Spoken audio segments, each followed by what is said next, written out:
One of the #1 things I hear from friends that want to start YouTube is how do I even start filming in my own home? How does that even happen? How does that look like? I have no space. What do I do? So in today's video, I'm gonna walk through my at-home YouTube studio setup, whatever you want to call it, where I film every single one of my videos right here with this backdrop with my desk. And if I don't say so myself, I think my setup here looks pretty darn good. Now, I think most people that want to start YouTube look at other massive creators like MKBHD or any of these big YouTubers that have really big dedicated spaces to film their videos, literally warehouses or studios dedicated to filming their videos with teams and all of these crazy pieces of tech and gear. And I want to share with you that that is not really necessary at all to create a really good, high quality, professional looking YouTube video, all in the comfort of your own home. Now, this video is not sponsored, but Zhiyun Tech did send me every single one of the lights that you guys see here in this video. They're not paying me to make this video, but here we are talking about my home YouTube setup. So without further ado, let's talk about it. Now, unless you're like a really big time A-list YouTuber, this is the reality, is you have a home studio where you set up where you can set up. We live in a 1-bedroom, well, technically a 1+ den here in Toronto, and that means we don't have a ton of space, but we do make do with the space that we do have. Let's go over here. This is our space. The space is actually rather dark, even though we do technically have a big window over there. It is quite dark in the den without any lights. Like, here is me over here. It's very dark, and that's my desk. The first and probably the most important light, and the one that I did not have access to for a long time, is a big fill light. A light that just fills the whole scene with a ton of light. And the light that we are using for that is the Molus B500, and this is a bicolor 500-watt light, which basically means it's really friggin' strong. Let's get this guy set up. And I'm gonna put this guy on a C-stand, as we'll see in 1 second. The other biggest thing about filming at home is you're always moving around a ton of gear, packing it away, taking it out constantly. It's never fun, but it has to be done. So this box will just go on the floor for now, and we'll get ourselves a big C-stand. Actually, no, we're not using a C-stand for this. We're gonna use just a regular stand. This black one is perfect, because I don't need this light to swivel or move around a lot. I just need it to be stationary and not directing at like a perfect angle on my face. That's for my next light. So I'm putting this light over here somewhere, far enough away from me that it's not gonna affect my shot at all. Now, like I said, I have never owned a light like this until now, because these lights that are really strong, 500 watts, are also not cheap. They're very strong and not cheap, so I never got around to buying one because it really isn't a mandatory light to have, like a key light, but it is a really effective tool if you can have one. And if you're new to the world of filming, I taught Britt this term because I say it all the time, and she was like, "What are you saying?" I always say before turning on a light, I yell, "Sparking!"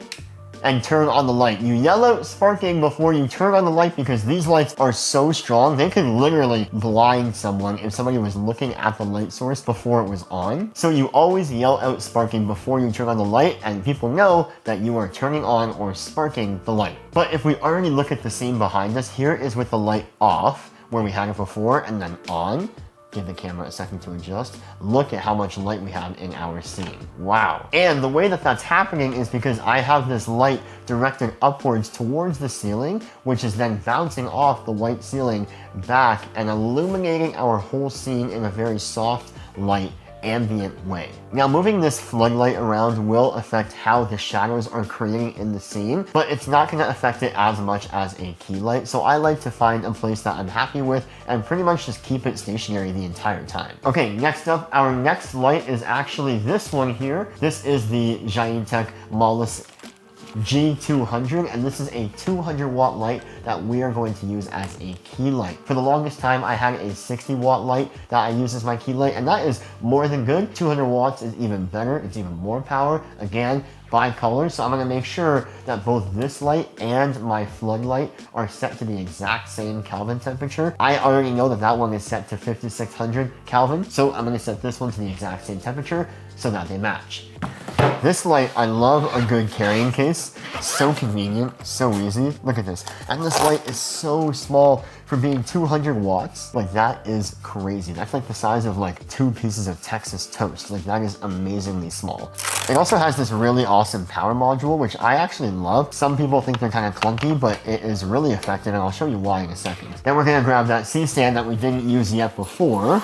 Normally, I already have this C-stand set up and ready to go in the house at all times, but I had a shoot this morning, so it was packed away, which means we have to build it. I hate building these things. They are so heavy, so inconvenient, but probably the most useful tool in my entire arsenal is a good C-stand. I'm gonna attach this cross arm right here, grab my light, attach this guy to the top here. The power module I just mentioned comes with a little hook that I like to strap on to the actual C-stand itself, and then plug this guy into the light right here. And why I love this power module is because if the light is way up here or at some weird angle and I'm here filming, this makes it really easy and convenient to change all the settings on the light from here and not have to reach all the way up high to change the settings up there. This makes it way easier and way more convenient. And then of course with this key light, unlike the floodlight where we just attached the dome on top of it, we are going to be using a diffuser. And for my key light in a small space like this, I like to use a smaller diffuser, and this one again is from Zhiyun Tech. This is their 60 centimeter, I believe, parabolic diffuser, and it's just great. It does the exact thing it's supposed to do. These prongs here just kind of snap into place. I'm gonna go ahead and attach this right here. Again, all these Zhiyun Tech lights have regular Bowens mount attachments for the diffusers. And then for small diffusers like this, because the light is not being as spread out as a larger, let's say 90 centimeter diffuser, I like to add both diffusion panels. Most diffusers come with 2 layers of diffusion, so you can have 1 or 2. I like to add 2 just to make sure that the light is being not only directed, but directed really nice and softly onto my subject, which is me. Okay, great, perfect. That is the diffusion on my 200 watt key light. So let's move this light into position over here. I'm gonna probably have it kind of right there. And I already know that the chair that I'm gonna sit in is probably gonna go in this area right here. So I'm gonna rotate and turn this light in about the right direction that I think it'll end up in. It might take some micro adjustments after, but for now, let's rotate this and turn it to be kind of, and before we do anything and go too far, safety first, I'm gonna grab a sandbag right here and put this on the front leg of my C-stand. Make sure it doesn't go anywhere. And our famous line, sparking. Boom. I'm gonna bring this one way down to like maybe 30% power. There we go. And then our last light is going to be this guy, which is the Cinepeer C100 tube light, again from Zhiyun Tech. And it is a very, very fun bar or strip light or tube light that can be pretty much any color and can also do pretty much any effect that you want it to, like a strobe effect, a police car siren effect, all these things. But in our use case, I'm gonna use this as a colored accent light behind me in my talking head. So let's go ahead and turn this guy on. There we go. That's HSI mode. That's a color. And I'm gonna go, give me a color, babe. Give me a fun color.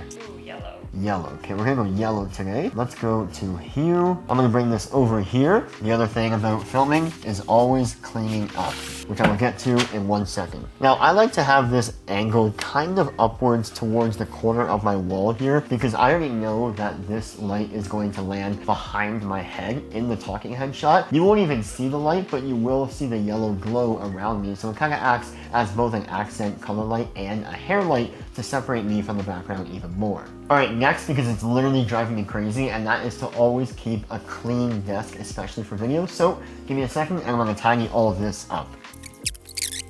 And then one of my favorite lights, the only non-Zhiyun Tech light in this whole video, is a light from IKEA. It is the famous donut light, and I think it looks amazing on video, so I almost always have that turned on right here. And then we need a tripod, I guess, for our camera, and that is our YouTube setup. Let's see what it looks like. There we go. That is my home YouTube studio in a nutshell. Thank you guys so much for watching this video. Thank you, Zhiyun Tech, for sending me all these lights to use for my home studio. If you guys like this video, make sure you guys hit that subscribe button and give this video a thumbs up. And leave a comment down below what you want to see more of on this channel. But until next time, I'll catch you guys in the next one. Peace. Oh wait, real quick, I actually make a Substack. I just discovered this whole world of Substack and I'm having so much fun writing on there. So if you guys want, make sure you guys go subscribe to my Substack. I'll leave a link up here, down below, all the places. please go subscribe. I'm going to be sharing a lot of fun stories and tips around photography, travel, anything related to my life on there. So please go subscribe. All right, peace.